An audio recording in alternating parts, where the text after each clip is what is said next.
जय श्री कृष्ण। राधे राधे दोस्तों, आज की कहानी है एक पिता और पुत्री की। जी हाँ दोस्तों, अगर आप हमारे चैनल पे नए हैं तो वीडियो को लाइक कर दे, चैनल को सब्सक्राइब कर दे और बेल आइकन को जरूर दबा दे, ताकि इस प्रकार की वीडियो हम कभी भी बनाएं तो सबसे पहले नोटिफिकेशन आपको मिले। तो दोस्तों, आज हम कहानी बताने वाले हैं, मोटिवेशनल कहानी बताने वाले हैं। ये एक पिता और पुत्री की है। ये कहानी हर किसी को सुननी चाहिए। तो दोस्तों, चलिए शुरू करते हैं आज की कहानी। दोस्तों, अगर कहानी अच्छी लगे तो कमेंट में राधे राधे जय श्री कृष्ण जरूर लिखें। दोस्तों, विवाह के बाद पहली बार मायके आई बेटी का स्वागत सप्ताह भर खूब चला। बहुत ही आनंदों के साथ सप्ताह भर उनका स्वागत सत्कार किया गया। सप्ताह भर बेटी की पसंद की सारी सुख सुविधाएं उनके लाती गई जो बेटी को पसंद थी। जब बेटी की वापस ससुराल जाने का समय आया तो पिता ने बेटी को एक सुगंधित अगरबत्ती की पुड़िया दिया और कहा, बेटी, तुम जब ससुराल में पूजा करने जाओगी तब ये अगरबत्ती जरूर जलाना। तो बेटी ने सहजता से स्वीकार किया, हाँ पिताजी, जो आप अगरबत्ती मुझे स्वीकार कर दे रही हैं उसे मैं जरूर पूजा के समय, संध्या वंदन के समय जरूर प्रतिदिन जलाऊंगी। माँ ने कहा, बिटिया प्रथम बार मायके से ससुराल जा रही है तो ऐसे कोई अगरबत्ती जैसी चीज कोई देता है क्या? पिता ने झट से जेब में हाथ डाला और जेब में जितने भी रुपए थे वो सब अपने बेटी को दे दिए।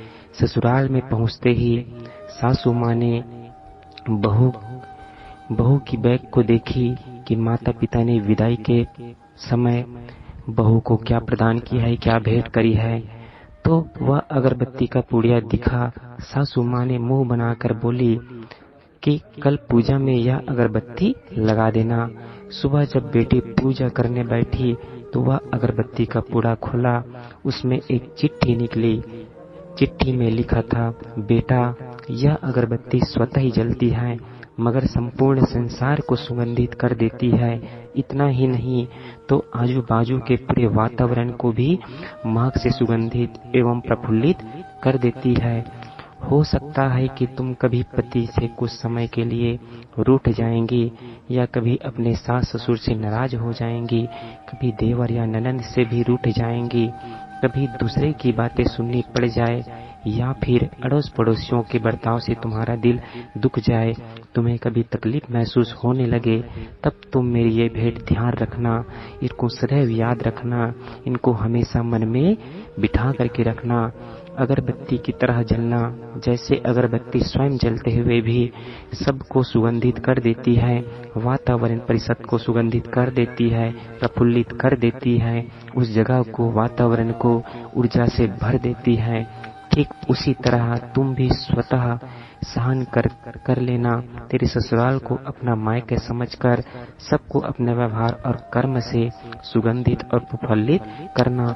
घर का वातावरण सदैव बहुत ही अच्छा व्यवहारिकता से बनाए रखना, घर को हमेशा महकाती रखना, प्रफुल्लित बनाए रखना। बेटी चिट्ठी पढ़कर फपक कर रोने लगी और सासू माँ लपक कर आई। पति आए और ससुर जी भी पूजा घर में पहुँचे। जब बहू रो रही थी, अरे हाथ को चटका लग गया क्या, ऐसा पति ने पूछा। क्या हुआ बताओ? ससुर जी बोले, सासू माँ सासू माँ भी बोली, आज बाजू के सामान में कुछ यह देखने लगी तो तुम्हें पिता द्वारा सुंदर अक्षरों में लिखी हुई चिट्ठी नजर आई। चिट्ठी पढ़ते ही उन्होंने बहू को गले से लगा लिया और चिट्ठी ससुर जी के हाथों में दी। चश्मा न होने की वजह से चिट्ठी अपने बेटे को दे दी। पढ़ने को कहा। सारी बातें सबको समझ में आ गई। सासू माँ बोली, अरे यह चिट्ठी फ्रेम करानी है, यह मेरी बहू को मिली हुई है, सबसे अनमोल भेंट है। पूजा घर में बाजू में इसकी फ्रेम होनी चाहिए, फिर सदैव वह प्रेम अपने शब्दों में संपूर्ण घर और अगल बगल के वातावरण को अपने अर्थ से महकाती रही।